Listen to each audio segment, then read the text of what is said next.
So what's going on guys, Kid is here and welcome back to a brand new video. For today I will show you how to get overpowered at the very start in Hogwarts Legacy. So at the start I will show you how can you earn experience very fast, then how and when should you upgrade your gear, then what is the best wand that you can make at the start of the game, and then lastly I will tell you many more hidden tips and tricks. So for example, how to make money very fast, then how can you unlock the fast travel, where can you find the eye chests, how to get more gear slots and much more. So if this sounds interesting to you, then let's get right into it.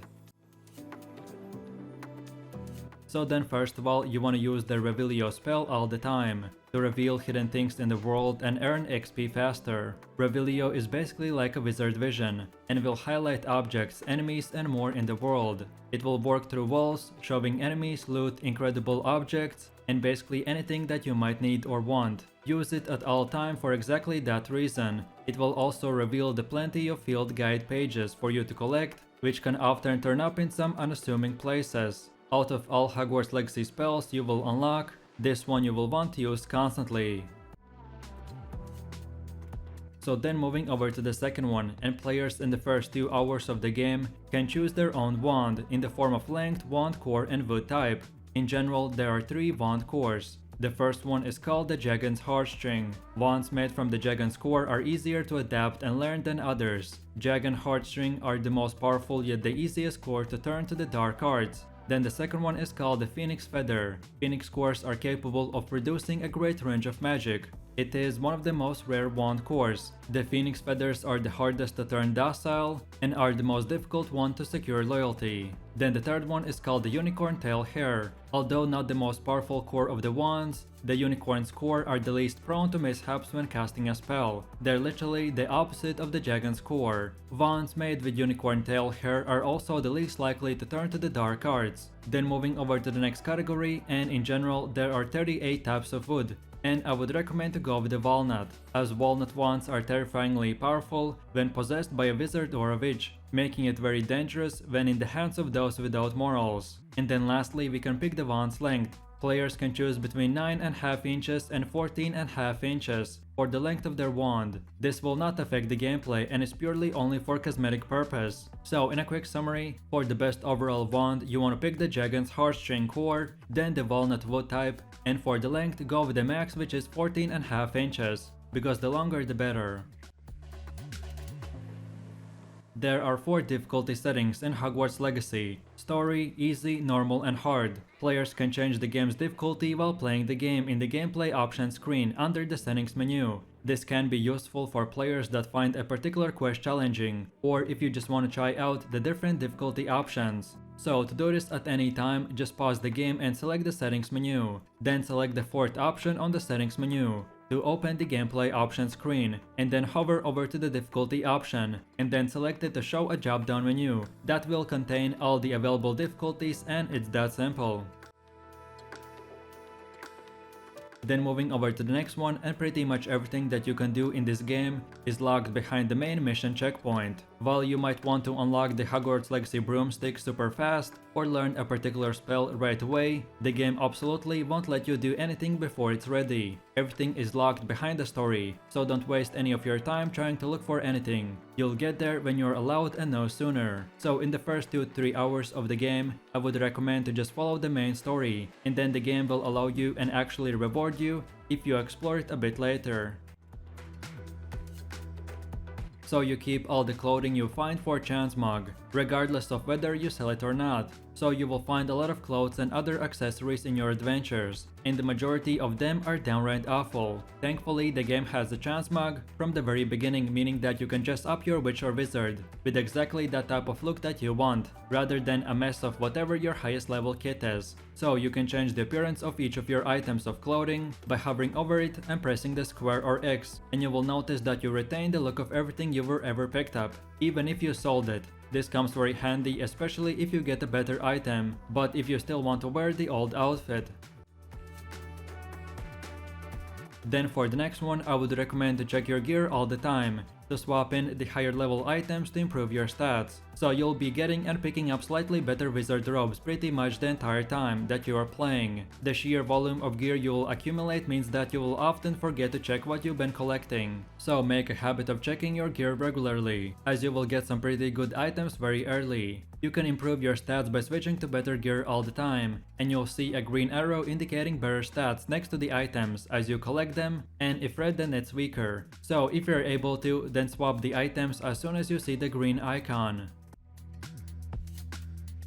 Then moving over to the next one, and in Hogwarts Legacy, players can upgrade their gear with various traits using the loom. Traits are bonuses that you can apply into your gear to provide additional effects to them. Some traits offer a defensive abilities, while others buff up your damage or attack. You can obtain traits by collecting the trait recipes from the bandit camps. So what you want to do is look for the camp icon in the world to find one, and then you can use the loom to upgrade your gear inside the room of requirement. You will need to unlock the room of requirement first, before you can get access to the loom and other stations inside. You can then equip a trait to your gear or upgrade the gear itself for additional effects and increase its stats. However, make sure that you have enough upgraded materials, or you won't be able to upgrade it. And to get more upgrading materials, I would recommend to tend to the beast that you've rescued in the vivarium.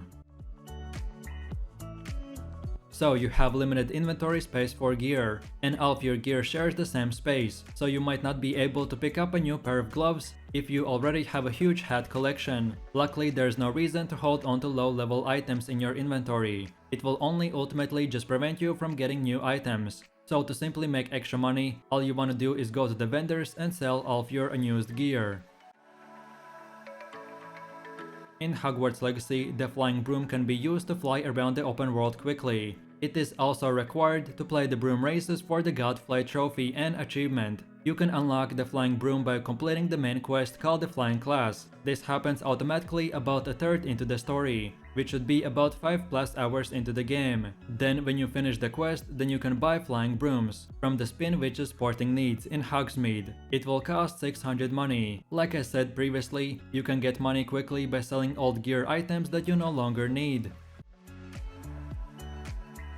So then moving over to the next one, and eye chests are a quick way to get cash fast. You will see Hogwarts Legacy eye chests fairly early in the game, and probably wonder what to do with them. Well, opening them will earn you 500 gallons, which is useful cash, but like everything in the game, doing this is tied to the story. So keep playing the main missions until you see the mission, which is called the Secrets of the Restricted section. Doing that will unlock the Disillusionment spell, which will make you more or less invisible. And once you have that, you can sneak up on the eyeball chests and open them up to get the cash inside.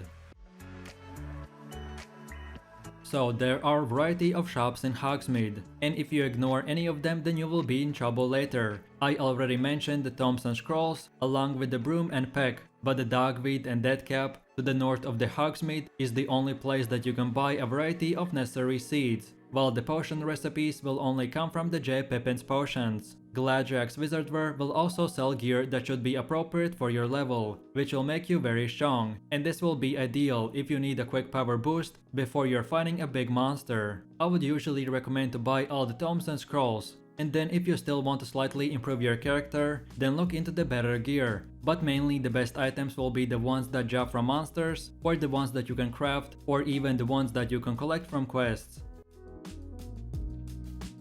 So over time, you will want more Hogwarts Legacy gear slots, and these are essentially your pockets, but just for clothing like cloaks, hats and other clothing. Like I said, you only start with 20 slots, which will fill up once you start opening up chests, getting quest rewards and shopping in the Hogsmeade. Getting more gear slots in Hogwarts Legacy is pretty tough, and will involve completing what's known as the Merlin's Trials, which is a set of smaller puzzles that you will need to find through the map, and then you will need to use the Mellow Sea to unlock them. You can only get more gear slots by completing these Hogwarts Legacy Merlin challenges. These are separated side quests that you will need to finish before you can start expanding your gear slots. And once you've done that though, you will be able to earn more gear slots by completing the Merlin Trial related challenges. In the exploration section of the challenges, there's one for completing the Merlin's Trials. You will get 4 new gear slots per challenge, and there are 5 separate challenges to complete. The first one will ask you to complete the 2 Merlin Trials, then the second one 6, and so on and so forth.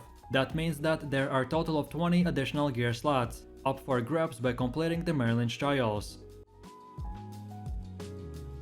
So Flue Flames allow players to instantly travel from one area to another. But Flue Flames need to be discovered first. Getting close enough to an undiscovered Flue Flame will activate it and make the flame available for fast travel use. So I would recommend to keep an eye on icons with white flame while exploring to spot undiscovered Flue Flames. These fast travel spots will be at random places. And right now I have found them at the Grand Staircase, then at the Transfiguration Courtyard, then on the Clock Tower Courtyard, then in the Viaduct Courtyard, then in the Defense Against the Dark Arts Classroom, and then lastly in the Common Rooms as well. So you can change your hair and facial features at Hogsmeade. If you regret the choice that you made in the character creation, then don't worry, because you can change your hair color, the style, eyebrows and facial features at a little shop in Hogsmeade. So if you wanna do this, then head over to the Madame Snelling's Dress Imperium, and for a small fee, you can switch up your look whenever you like. Unfortunately, you can't change your overall face, but everything else can be customized, no matter what you chose at the start of the game. So, missions tell you what rewards you will get for completing them. If you wanna know whether a mission will be worth your effort, then check the quest menu to see what rewards you will earn for completing the task. In these missions you can get anything starting from unique spells, to new gear appearance, then gold and much more. You can even choose to double cross the quest giver, keeping it whatever item they wanted you to retrieve for them as well as your reward. Sometimes you can even extort them for more gold, but you should expect them to get rather angry with you and make a pointed comment about your treachery if you next time come across them.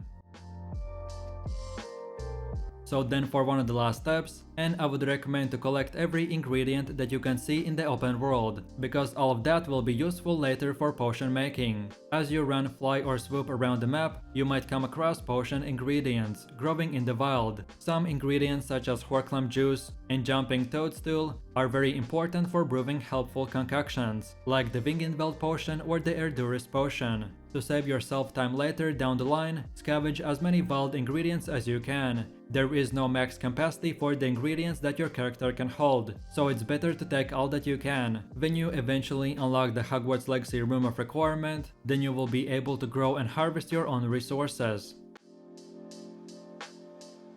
So there are dozens of character quests in the game, and you should complete all of them very often. Character quests often will take you to the new parts of Hogwarts, and will even teach you brand new spells. If you don't want to miss out, then make sure that you accept and take all the character and relationship quests when they appear, and these will improve your character skill very fast.